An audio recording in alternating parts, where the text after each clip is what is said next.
दोस्तों, एक ऐसा सूटकेस जिसके अंदर पूरी की पूरी दुनिया बसी है जादुई जानवरों से। लेकिन क्या होगा जब वही सूटकेस किसी आम आदमी के हाथ लग जाए?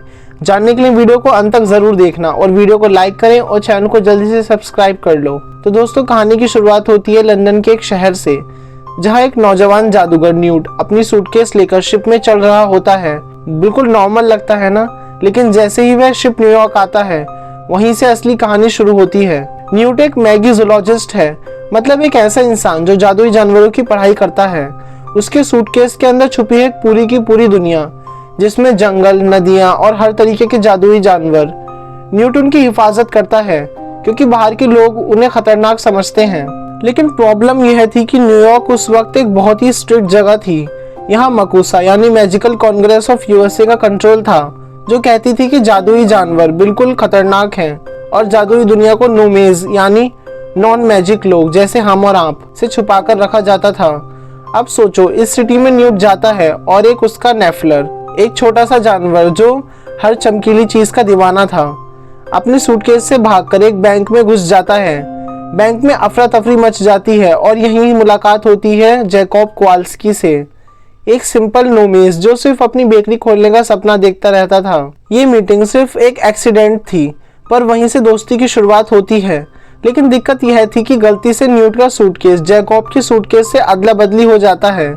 अब सोचो, जब एक आम आदमी के हाथ लग जाता है एक ऐसा सूटकेस जिसके अंदर ड्रैगन, थंडरबर्ड और दर्जनों जादुई जानवर हैं, तो क्या होगा? इसी बीच एंट्री होती है टीना गोल्डस्टन की, एक एक्स औरत जो मकोसा में काम करती है। उसे लगता है कि न्यूट रूल तोड़ रहा है और मैजिकल दुनिया को एक्सपोज कर रहा है। वह न्यूट को पकड़कर हेडक्वार्टर्स ले जाती है, पर यहाँ पहले से ही एक बड़ा प्रॉब्लम चल रही होती है। एक इनविजिबल फोर्स जो शहर की बिल्डिंग को तोड़ रहा है और लोगों को मार रहा है। जादूगर कंफ्यूज हैं, यह क्रिएचर है या कुछ और। अब सबसे बड़ी बात, नोमेज वर्ल्ड भी इस डिस्ट्रक्शन को इग्नोर नहीं कर पा रहा था। एक ग्रुप है सेकंड सेलरमर का, जो कहता है कि मैजिक रियल है और जादूगर खतरनाक हैं। उनके लीडर्स का बेटा क्रेडेंस, एक चुपचाप और डिप्रेस्ड लड़का जिसके अंदर छुपा है एक राज जो पूरे शहर को हिला के रख देने वाला है।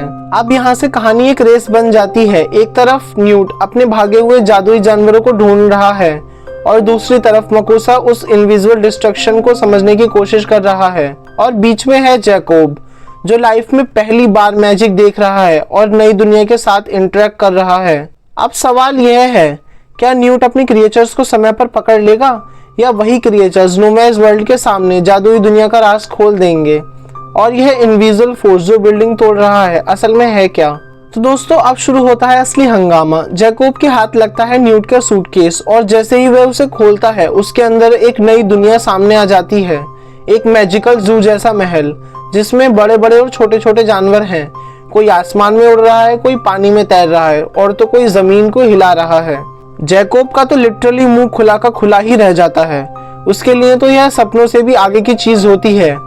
पर प्रॉब्लम यही थी कि कुछ जानवर सूटकेस से भाग चुके थे और अब न्यूयॉर्क में जाकर छुप गए थे। सबसे पहले न्यूट और जैकब ढूंढने निकलते हैं एक एरोपेंट को, जो एक विशाल राइनोसोरस जैसा जानवर है और मीटिंग सीजन में होता है। सीन मजेदार भी है और खतरनाक भी। एरोपेंट एक जू के अंदर घुस जाता है और उसको पकड़ने की कोशिश में जैकब और न्यूट लग जाते हैं। लास्ट में न्यूट अपना मैजिकल जार और एक डांस मूव के साथ उसे काबू में कर लेता है। जैकब तो लिटरली सोचता है कि यह क्या कोई सर्कस चल रहा है। फिर न्यूट जैकब को अपने सूटकेस के अंदर ले जाता है और भाई वहाँ का सीन एकदम चौंका देने वाला है। एक पूरा का पूरा मैजिकल सेंचुरी, हर स्पीशीज के लिए एक अलग हैबिटेट, एक अलग एनवायरनमेंट।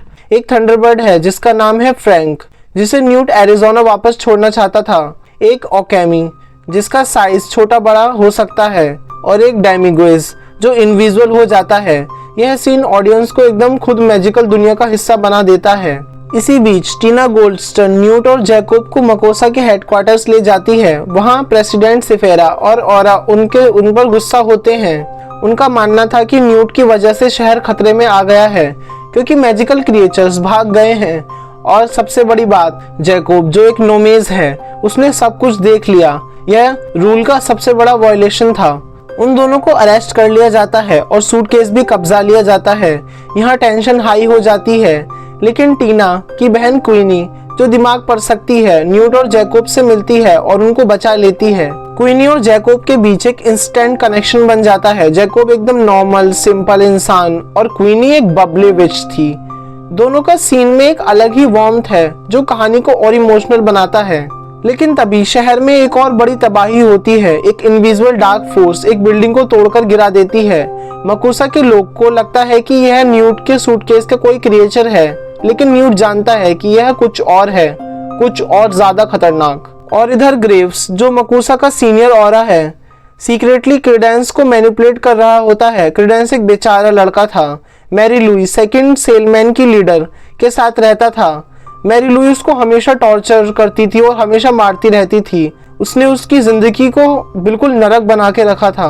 ग्रेव्स उसे दिखावा करता है कि उसकी मदद करेगा, पर असल में वह उसे अपने मिशन के लिए एक्सप्लॉइट कर रहा होता है। उसका गोल है एक ऑब्स्करस ढूंढना। अब यहाँ एक बड़ी रिवेल होती है। ऑब्स्करस एक्चुअली एक डार्क पैरासिटिक फोर्स है जो उन बच्चों के अंदर पैदा होती है जिन्हें अपना मैजिक सप्रेस करना पड़ता है, और अगर वह कंट्रोल से बाहर हो जाए तो पूरा शहर तोड़ सकता है। नॉर्मली जिसमें ऑब्स्करस होता है वह ज्यादा दिन तक जिंदा नहीं रहता, लेकिन न्यूट अपने सूटकेस में एक छोटी लड़की का ऑब्स्करस प्रिजर्व करके रखता था, और यह देखकर ग्रेव्स शॉक्ड हो जाता है। इसी बीच न्यूट और टीना को फिर से पकड़ लिया जाता है और मकोसा डिसाइड करते हैं कि उनको मौत की सजा दी जाए। लेकिन एक थ्रिलिंग एस्केप सीक्वेंस में न्यूट अपनी मैजिकल क्रिएचर की मदद से टीना और जैकोब को बचाता है। जैकोब भी अब पूरी तरह इन्वॉल्व हो चुका था इस मैजिकल वर्ल्ड की दुनिया में।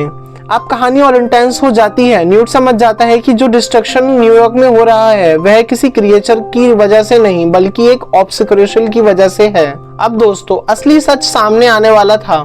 न्यूट को समझ आ जाता है कि शहर जो तोड़ रहा है वह एक छुपा हुआ क्रिएचर नहीं बल्कि एक ऑब्स्करेशन है, और वह ऑब्स्करेशन और कोई नहीं बल्कि क्रेडेंस है, वही क्वाइट डिप्रेस्ड लड़का जिससे सब दबाकर रखते थे। क्रेडेंस के अंदर एक डर और उसका सप्रेस्ड मैजिक इतना पावरफुल ऑब्स्करस बन गया है कि उसने पूरे न्यूयॉर्क को हिला के रखा है। क्रेडेंस के अंदर का डर और उसका सप्रेस्ड मैजिक एक इतना पावरफुल ऑब्स्करस बन गया है कि उसने पूरे न्यूयॉर्क को हिला दिया। वह एक ह्यूज स्मोकी ब्लैक फोर्स बन जाता है जो बिल्डिंग तोड़ता है, स्ट्रीट को खाली कर देता है और जहां से गुजरता है सिर्फ तबाही मचा देता है। न्यूट और टीना समझ जाते हैं कि क्रेडेंस खुद एक विक्टिम है। उसके अंदर एक इनोसेंट थकेला मरेला बच्चा है जो सिर्फ प्यार चाहता था। टीना उसको समझाने की कोशिश करती है। उसके पास क्रेडेंस को शांत करने का एक पर्सनल कनेक्शन भी होता है क्योंकि वह पहले उसको हेल्प करने की कोशिश कर चुकी है, लेकिन मकुसा और उसके ऑरास पेशेंस लॉस कर देते हैं। उनका कहना था कि क्रेडेंस एक श्राप है और उसको तुरंत खत्म करना जरूरी है। न्यूट और टीना दोनों एक और चांस मांगते हैं क्रेडेंस को बचाने का, पर मकुसा के लोग सिर्फ चाहते थे सर्वाइवल। तभी सीन में आता है ग्रेव्स। अब तक वह एक हेल्पर जैसा दिख रहा था, लेकिन यहाँ उसकी असली शक्ल सामने आती है। वह क्रेडेंस को पुश कर रहा था कि अपनी पावर को अनलीश करे, क्योंकि उसका असली मकसद था जादुई दुनिया में एक रेवोल्यूशन लाना। ग्रेव्स चाहता था कि जादुई दुनिया नोमेज लोगों के सामने अपनी पावर दिखाए और उन पर राज करे, और यही होता है सबसे बड़ा ट्विस्ट। जब न्यूट और टीना ग्रेव्स को कॉर्नर कर लेते हैं, मकुसा उसे पकड़ लेती है और यही खुलासा होता है कि ग्रेव्स एक्चुअली और कोई नहीं बल्कि ग्रेटर ग्रिंडलवाल्ड है, वही लेजेंडरी जादूगर जो पूरी दुनिया के लिए खतरा है। यह रिवेल एकदम शॉकिंग होता है। ऑडियंस को समझ आता है कि डिस्ट्रक्शन जो चल रहा होता है वह सिर्फ लड़की की ट्रेजेडी नहीं थी, बल्कि उसके पीछे दुनिया का सबसे खतरनाक जादूगर का हाथ था। ग्रिंडलवाल्ड को तुरंत अरेस्ट कर लिया जाता है, पर उसका चेहरा एक वार्निंग की तरह रहता है। यह तो बस शुरुआत है। अब दोस्तों इस पूरी डिस्ट्रक्शन के बाद नोमेज वर्ल्ड भी हिल गया होता है। बिल्डिंग गिर गई, लोगों ने अजीब चीजें देखी। अब जादुई दुनिया का राज खुलने वाला था, लेकिन न्यूट अपने थंडरबर्ड फ्रैंक के साथ मिलकर एक सॉल्यूशन निकालता है। वह एक मैजिकल पोशन एक स्टॉर्म के साथ रिलीज करता है जो पूरे शहर पर बारिश की तरह गिरता है, और जैसे ही वह पोशन लोगों को टच करता है उनकी यादें मिट जाती हैं। यह सीन एकदम इमोशनल होता है। जैकॉब भी उस बारिश में खड़ा होता है और उसकी भी मेमोरी स्लोली इरेज होती जाती है। क्वीनी उसके करीब आती है और एक लास्ट स्माइल देती है, और जैकॉब की आंखों में वही सैडनेस क्लियरली दिखाई देती है। दुनिया के लिए वह अब एक नॉर्मल इंसान बन जाता है, लेकिन उसके अंदर एक हल्का सा एहसास रह जाता है कि उसने कुछ मैजिकल चीज देखी थी। न्यूट अपना मिशन पूरा करके अगले सफर की तरफ बढ़ जाता है, जाने से पहले वह टीना को एक ऑकवर्ड पर प्यारा सा गुड बाय बोलता है, एक कनेक्शन जो आगे चलकर और गहरा होने वाला होता है। और इसी तरह खत्म होती है कहानी, एक मैजिकल एडवेंचर जिसमें एक लड़के की ट्रेजेडी, एक दोस्ती की वार्म और एक डार्क विजार्ड का मार्क्स पहली बार उतरता है। लेकिन असली सवाल यह है, ग्रिंडेलवाल्ड के अरेस्ट के बाद क्या वह चुप रहेगा या यह सिर्फ एक बड़ी जंग की शुरुआत है? यह जानने के लिए तो हमें वेट करना पड़ेगा अगले पार्ट का। तो दोस्तों, वीडियो पसंद आई हो तो लाइक करें और कमेंट पे अपना फेवरेट पार्ट जरूर बताएं और ऐसी ही मजेदार वीडियोस के लिए चैनल को जल्दी से सब्सक्राइब कर लें। तो मिलते हैं एक नई मूवी के साथ।